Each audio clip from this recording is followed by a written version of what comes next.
Welcome back to the channel, and today I'm going to be experimenting with tank treads in this game, Instruments of Destruction, once again. Now, a long time ago, I built this tank with these tank treads, and this was a relatively new experiment, seeing if tank treads could work. But the thing about these is these treads aren't really locked in very well to these wheels. There's a chance that they'll fall off, and there's some friction issues as well. But the game has undergone a lot of updates since then that has made some changes that I think could allow for much better tank treads. One of the major updates to that is, of course, the introduction of these gears. And I think that this could function just like a sprocket in actual tank treads. It's just a matter of, is it going to be possible to find something for these teeth to hook into? I don't know if it's going to fit very well or not into any particular assortment of... I'm basically going to have to design new tank treads to see if I can have them link in to these, to the sprocket here. But I thought it'd be kind of fun to see if I can design a better tank track with these gears and then compare the performance of that tank to this tank. And I think a great way to start is actually probably going to be with just using this tank body itself. The problem is I have to delete...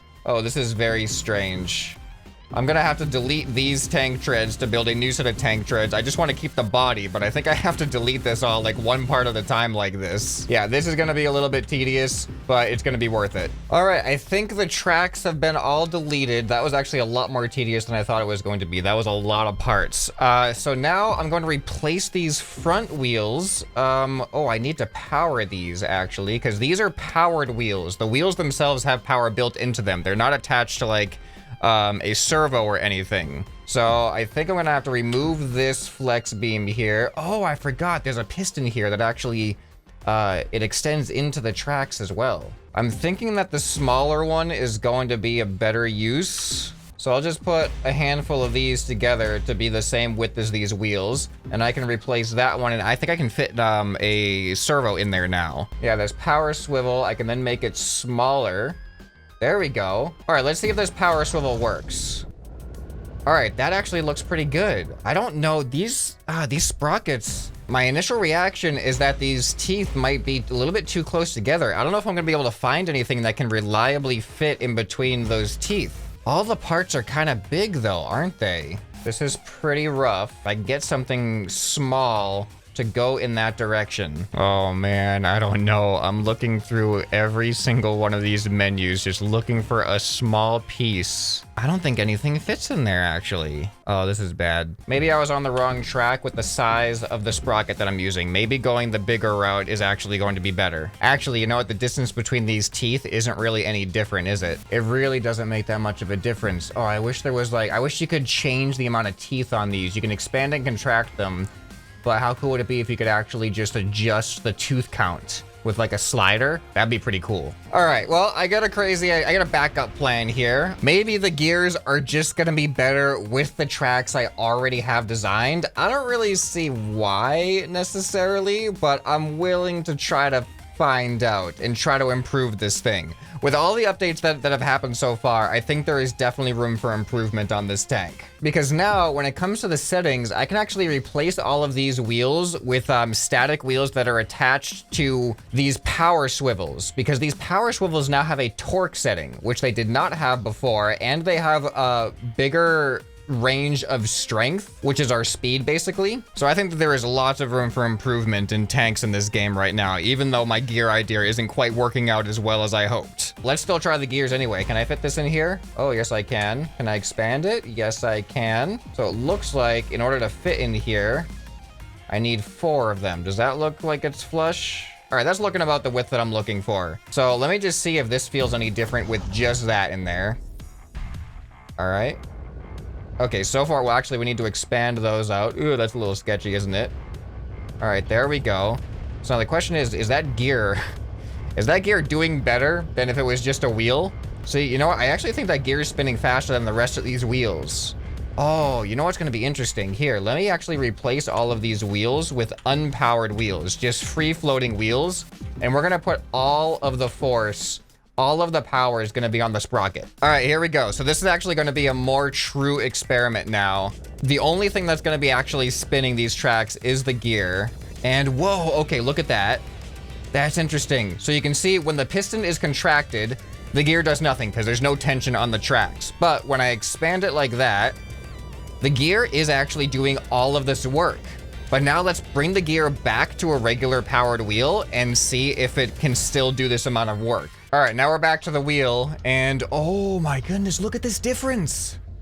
You know what this difference is though? This isn't the actual wheel itself that's having the difference here. The difference is the power source. The power source right now is the powered wheel, not a power swivel. And the power swivels have a lot more torque, I think, than this powered wheel. So now there's another test to try here. Yeah, this is actually turning out to have a lot more experimentation involved than I was expecting. So if I do a fixed wheel, but I attach this fixed wheel to a power swivel, just like I had before. All right, now I've got the same powered swivel hooked up to this wheel instead, and what? This is very unexpected. It doesn't go. The wheel is not enough. This is so strange. Okay, hold on. See, I'm gonna make sure that I'm doing this right. I'm deleting that wheel and I'm just gonna replace it with this set of gears that is the same width as those wheels. All right, and now let's see.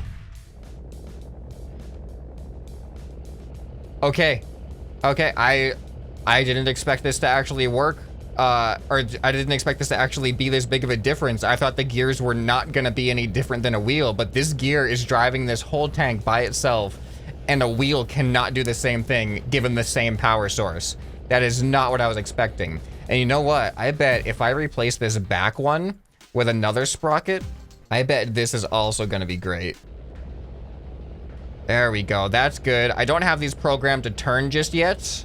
They're only programmed just to go forward. The way I have them set up now, they could go faster. I don't have these hooked up to a what do you call it? An overdrive yet. All right, so now with overdrive, this should be able to go twice as fast. Now, oh, look at that speed. I haven't even tensioned this thing yet. I know there's some pieces that fell off. Don't worry, that was necessary. All right, so can we go a lot faster now? Ooh, ooh, look at that speed. Oh, this is pretty good for a tank, isn't it? Oh, this is so much better. The gears do make it so much better. That's great. Okay, now I just gotta make this thing turn. I don't think it's gonna be that hard to do. As long as I turn symmetry mode off, these can have an alternate input. So if I set this alternate input to A and D on that side, so A goes that way, D goes that way. That's actually perfect already. All right, there we go. So now, if I press A, yes, I think I just programmed tank steering into this thing. Super easy. All right, there's forward. All right, the sparking's a little concerning. There's backwards. All right, now let's make sure I can turn. Oh, the turning is so good, actually. Oh, you know what? You know what's actually a limitation right now? These spin so fast, the tank treads don't even have enough friction on the ground. Look at how much this is sliding right now. If these had more friction, we'd be turning so much faster. But this thing's amazing right now. I'm gonna save this as its own thing, and I'm gonna spawn in the other one again, and I want to show you the difference between these, or at least I think there's a big difference. So if you look down here, we're going about 130 kilometers an hour. All right, so say goodbye to the old one. I recolored it so we can easily tell the difference, and say hello, or that was the new one, sorry, and then say hello to the old one. All right, so now let's see how fast this thing goes. All right, it's getting up there. 80. Can we break 90? Oh, I'm seeing the 9. The 9's popping up sometimes.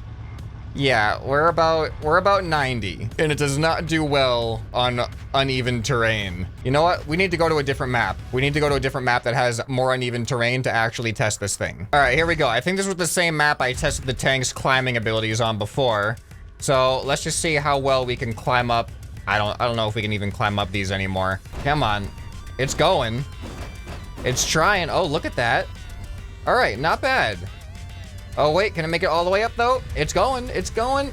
And there we go. All right, do you think the gear-based one is going to be able to do this quicker or better? It's probably going to have a lot more torque than this, so I'm guessing yes. But that actually did pretty well. All right, now time to swap this one out with the new and hopefully improved version. All right, here we go. Ready? Oh my goodness, look at how fast this is. Holy cow. Oh, this is so much better. This is incredible. I'm jumping. I just jumped with the tank. Oh, no. Okay, this is bad. Okay. May have overdone it a little bit there. I didn't plan out my trajectory very well. Is that insane or what? You know what? Let's go through this building. You know we can do it. Here we go. This is so crazy. It's got so much more torque. It's got so much more, like, just speed and power. Oh, there we go. We basically have chainsaws for wheels right now. And of course, I'm falling into the water again. I'm just a bad tank driver is all. All right, there's one thing I do have to try though. This one over here, that's like 2 steep steps all at once, and it's pretty high up. I don't know if this is, the angle might be too steep. We might not have a low enough center of mass to make it all the way up this, but maybe with our speed, we can just kind of do it. All right, here we go. Oh yeah, that's what I was afraid of. Our weight's too far back once we're angled up this high. Oh man, it wants to so bad, but the angle is way too much. Man, I gotta be honest though, just watching the speed at which these gears are able to turn these treads, it's kind of incredible. But guarantee we can make it up this wall, no problem. Oh. Hey, don't worry about this. Well, this is a unique situation I found myself in here, isn't it? You know what I forgot? This thing actually has a turret, and it's a functional turret too. I don't even know how to use it. Oh, there we go. Yeah, I don't think that's gonna help me at all. Oh, almost. Almost. Come on. Can I like explode? Oh wait, I forgot. I have a flip button. Okay, the flip button works. Flip me over completely. All right, here we go. Here we go. You can literally fly with the flip button. If you press O in this game, it tries to flip your vehicle over so you don't have to reset yourself.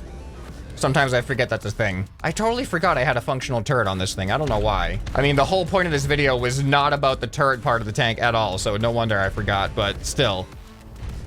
There we go. Yeah, no problem. All right, do you think this tank can navigate something as sketchy as this? I mean, it's kind of working right now. I can barely fit through here. Good. Okay. And then right up here. Aha! I have the high ground now. What are these buildings gonna do about this? They're gonna explode. That's what they're gonna do. That's what happens when you get the high ground. I thought this was gonna be a failure when I first started this video. I thought this was a concept that just wasn't going to work, but I just tried it anyway, and it turned out to be way more successful than I ever anticipated. That was actually kind of crazy. Didn't even have to build new tracks for it. Saved a lot of time there. So yeah, if you guys have this game and you've built tank tracks or anything that uses tank treads like this in the past, replace some of your wheels with these sprockets. Because remember, none of these wheels are powered anymore. So do you have any other experiments you'd like to see in Instruments of Destruction? Let me know down in the comments below.